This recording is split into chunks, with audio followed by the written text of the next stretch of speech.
Yes, ready, start. Prajapati से कवि की तुलना करते हुए किसी ने बहुत ठीक लिखा था। यथास्मे रोचते विश्वम तदेतम परिवर्तने। स्टॉप। कवि को जैसे रुचता है वैसे ही संसार को बदल देता है। स्टॉप। यदि साहित्य समाज का दर्पण होता तो संसार को किसी को बदलने की बात न उठती।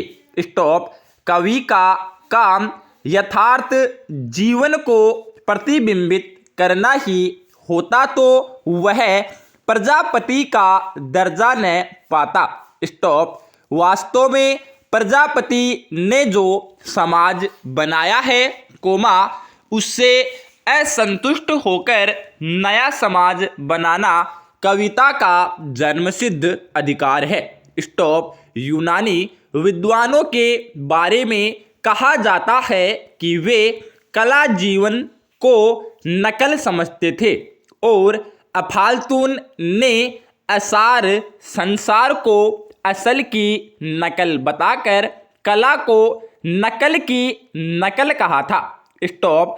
लेकिन अरस्तु ने ट्रेजेडी के लिए जब कहा था कि उसमें मनुष्य जैसा है उससे बढ़कर दिखाए जाते हैं, तब नकल नवीस कला का खंडन हो गया था। और जब वाल्मीकि ने अपने चरित्र नायक के गुण गिनाकर नारद से पूछा कि ऐसा मनुष्य कौन है, तब नारद ने पहले यही कहा, बहवो दुर्लभ चेव ये तव्या कीर्तिता गुणाः। स्टॉप। दुर्लभ गुणों को एक ही पात्र में दिखाकर आदि कवि ने समाज को दर्पण में प्रतिबिंबित न किया था, वरन प्रजापति की तरह नई सृष्टि की थी। स्टॉप। पैरा। कवि की यह सृष्टि निराधार नहीं होती। स्टॉप। हम उसमें अपनी ज्यों की त्यों आकृति भले ही न देखें पर ऐसी आकृति जरूर देखते हैं जैसे हमें प्रिय है, जैसी आकृति हम बनाना चाहते हैं। स्टॉप। जिन रेखाओं और रंगों से कवि चित्र बनाता है, वे उसके चारों ओर यथार्थ जीवन में बिखरे होते हैं और चमकीले रंग और सुधर रूप ही नहीं, चित्र के पार्श्व भाग में काली छपाएं भी वह यथार्थ जीवन से ही लेता है। स्टॉप।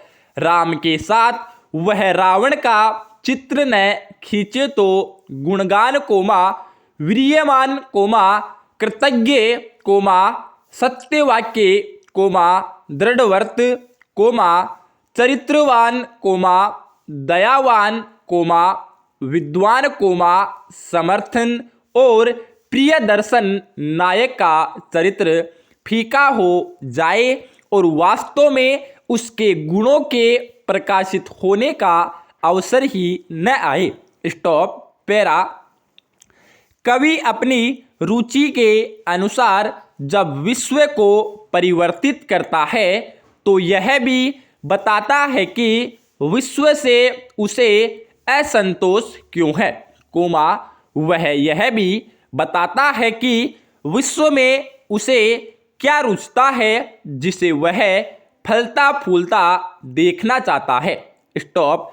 उसके चित्र के चमकीले रंग और पार्श्व भूमि की गहरी काली रेखाएं दोनों ही यथार्थ जीवन से उत्पन्न होते हैं। स्टॉप। इसीलिए प्रजापति कवि गंभीर यथार्थवादी होता है, ऐसा यथार्थवादी जिसके पांव वर्तमान की धरती पर और आंखें भविष्य के क्षितिज पर लगी हुई है। स्टॉप। इसीलिए मनुष्य साहित्य में अपने सुख दुख की बात ही नहीं सुनता, वह उसमें आशा का स्वर भी सुनता है। स्टॉप। साहित्य थके हुए मनुष्य के लिए विश्रांति ही नहीं है, कोमा वह उसे आगे बढ़ाने के लिए उत्साहित भी करता है। स्टॉप। पैरा। यदि समाज में मानव संबंध वही होते जो कवि चाहते हैं, कोमा तो शायद उसे प्रजापति बनने की जरूरत न पड़ती। स्टॉप। उसके असंतोष की जड़ ये मानव संबंध ही है। स्टॉप। मानव संबंधों से परे साहित्य नहीं है। स्टॉप। कवि जब विधाता पर साहित्य रचता है, कोमा तब उसे भी मानव संबंधों की परिधि में खींच लाता है। स्टॉप। इन मानव संबंधों की दीवार से ही हेमलेट की कवि सुलभ सहानुभूति टकराती है और शेक्सपियर एक महान ट्रेजेडी की सृष्टि करता है। स्टॉप। ऐसे समय जब समाज के बहुसंख्यक लोगों का जीवन इस मानव संबंधों के पिंजड़े में पंख फड़फड़ाने लगे, कोमा खींच के तोड़कर बाहर उड़ने के लिए आतुर हो उठे, कोमा उस समय कवि का प्रजापति रूप और भी स्पष्ट हो उठता है। स्टॉप। वह समाज के दृष्टा और नियामक के मानव विहग से शुद्ध और रुद्र स्वर को वाणी देता है। स्टॉप। वह मुक्त गगन के गीत गाकर उस विहग के परों में नई शक्ति भर देता है। स्टॉप। साहित्य जीवन का प्रतिबिंबित रहकर उसे समेटने, कोमा संगठित करने और उसे परिवर्तन करने का अजय शस्त्र बन जाता है। स्टॉप। पैरा। 15वीं 16वीं सदी में हिंदी साहित्य ने यही भूमिका पूरी की थी। स्टॉप। सामंती पिंजड़े में बंद मानव जीवन की मुक्ति के लिए उसने वर्ण और धर्म के सिंचकों पर प्रहार किए थे। स्टॉप।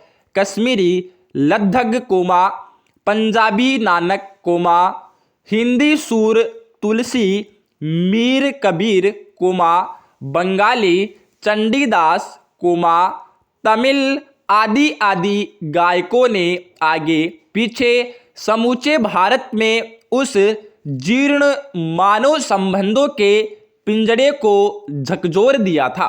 स्टॉप। इस गायकों ने आगे पीछे समूचे भारत में उस जीर्ण मानव संबंधों के पिंजड़े को झकझोर ही नहीं दिया बल्कि नए जीवन के लिए बटोरा, कोमा उसे आशा दी, कोमा उसे संगठित किया और जहां तहां जीवन को बदलने के लिए संघर्ष के लिए आमंत्रित भी किया। स्टॉप। पैरा। 17वीं और 20वीं सदी में बंगाली रविंद्रनाथ, कोमा हिंदी भारतेंदु, कोमा तेलुगु वीरेश लिंगम, कोमा तमिल भारती, मलयाली वल्लतोल आदि आदि ने अंग्रेजी राज और सामंती अवशेषों के पिंजड़े पर फिर प्रहार किया। स्टॉप। एक बार फिर उन्होंने भारत की दुखी पराधीन जनता को बटोरा, कोमा उसे संगठित किया, कोमा उसकी मनोवृत्ति बदली, कोमा उसे सुख स्वाधीन जीवन की तरफ बढ़ने के लिए उत्साहित किया। स्टॉप। पैरा। साहित्य का पांचजन्य समर भूमि में उदासीनता का राग नहीं सुनाता। स्टॉप। वह मनुष्य के भाग्य के आश्रय बैठने और पिंजड़े में पंख फड़फड़ाने की प्रेरणा देता है। स्टॉप। इस तरह की प्रेरणा देने वालों के वह पंख कतर देता है। स्टॉप। वह कायरों और प्राभव प्रेमियों को ललकारता हुआ एक बार उन्हें भी समर भूमि में उतारने के लिए बुलावा देता है। स्टॉप। कहा भी है कि भारत मुनि से लेकर भारतेंदु तक चली आती हुई हमारी साहित्य की यह गौरवशाली परंपरा है। स्टॉप। इसके सामने निरुद्धदेश, कला कोमा विकृति, काम वासनाएं कोमा अहंकार और व्यक्तिवाद कोमा निराशा और पराजय के सिद्धांत वैसे ही नहीं ठहरते जैसे सूर्य के सामने अंधकार। स्टॉप। पैरा। अभी भी मानव संबंधों के पिंजड़े में भारतीय जीवन विहंगबंदी है। स्टॉप। मुक्त गगन में उड़ान भरने के लिए वह व्याकुल है। स्टॉप। लेकिन आज भारतीय जनजीवन संगठित प्रहार करके एक के बाद एक पिंजड़े की तीलियां तोड़ रहा है। स्टॉप। धिक्कार है उन्हें जो तीलियां तोड़ने के लिए बदले उन्हें मजबूत कर रहे हैं, कोमा जो भारत भूमि में जन्म लेकर और साहित्यकार होने का दंभ करके मानव मुक्ति के गीत गाकर भारतीय जन को पराधीनता और पराभव का पाठ पढ़ाते हैं। स्टॉप। ये दृष्टा नहीं है, कोमा इनकी आंखें अतीत की ओर हैं। स्टॉप। ये श्रपटा नहीं है, कोमा इनके दर्पण में इन्हीं की अहंगवादी विकृतियां दिखाई देती है। स्टॉप। लेकिन जिन्हें इस देश की धरती से प्यार है, कोमा इस धरती पर बसने वालों से स्नेह है, कोमा जो साहित्य की युगांतकारी भूमि समझते हैं, कोमा वे आगे बढ़ रहे हैं।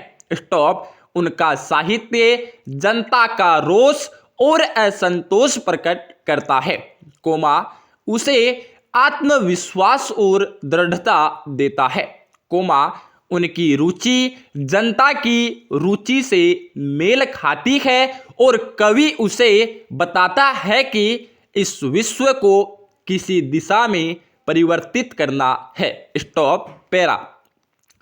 प्रजापति की अपनी भूमि भूलकर कवि दर्पण दिखाने वाला ही रह जाता है। स्टॉप।